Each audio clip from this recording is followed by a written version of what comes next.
This is about how you use the power of words to rewire your brain for success.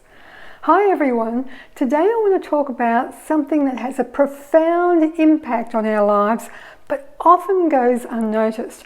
I'm talking about the power of words, the words we speak, the words we hear, and the words we think can either uplift or destroy our self-worth.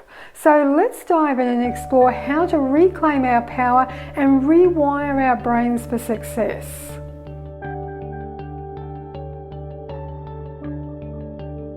You know the phrase, sticks and stones may break my bones, but names will never hurt me. Unfortunately, that's not quite true. The words we hear, especially as children, from our parents, can have lasting effects. Negative self-talk and the words of others can shape our perceptions and influence our emotions for many years. As starseeds, we're heart-centered beings, and our inner dialogue has a greater impact on us. We can hurt deeply and hold on to wounds for a long time.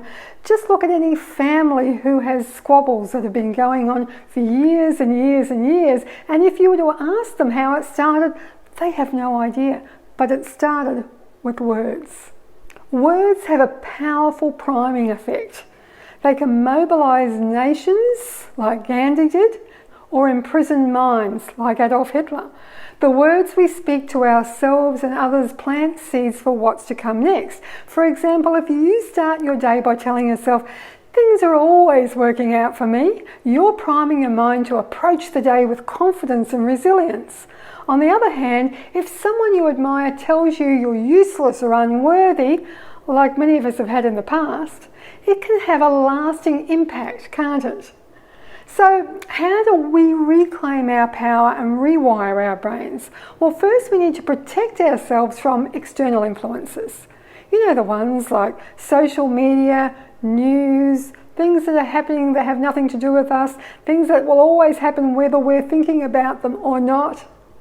News that we have no control over. And also gossip.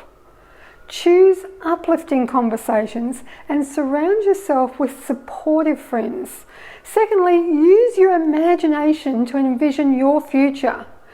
If your present is something that you don't want for the future, then start to imagine a future. Imagine where you are in 6 months, 2 years, or 5 years' time.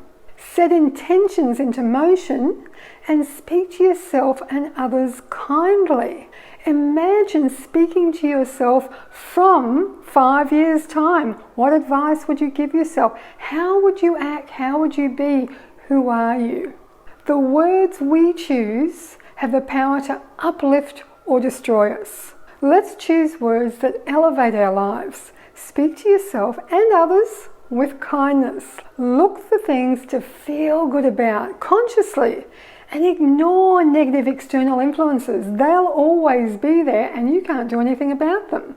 They don't define your worth. Instead, use them as an opportunity to change your inner self-talk to reflect a more deserving and positive you. If Auntie Mary has always been critical, she's not going to change, but you don't have to take that on board. The most effective way to prevent words from influencing us negatively is to raise our vibration. Our emotions are like a tuning fork. When we feel great, we create a shield against negative words or ideas. By choosing our words thoughtfully, we can create a more empowering and supportive environment for ourselves and those around us. Who doesn't want to uplift the people around you? So remember, the power of words is real, but we have the choice to let someone else's words shape our lives or to choose the words that guide our own journey. Let's choose to uplift ourselves and others with kind words. Let's reclaim our power and rewire our brains for success. Thanks for watching. I'm Gail Marie from 6 Dimensions of Healing. Remember to like, subscribe and share with others who may need to feel empowered. Until next time, stay soul guided.